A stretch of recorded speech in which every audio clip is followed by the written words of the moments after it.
tira to kahapon, guys. Sa aming Happy Father's Day. Nagluto-luto kahapon. Ayan, initin ko, guys. At ito yung aming merienda today ni Shasha.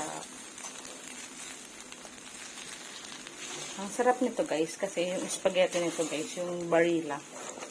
Tapos perfect na perfect lang yung pagkaluto ng noodles. Hindi yung mandurugi. Sa Bicol, hindi yung lambot. Tama lang.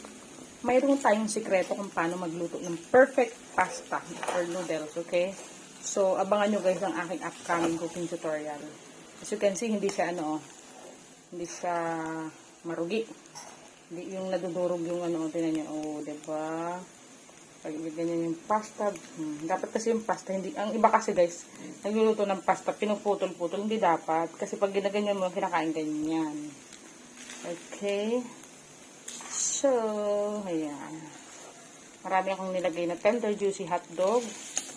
Marami akong nilagay ng mushroom. Tapos meron siyang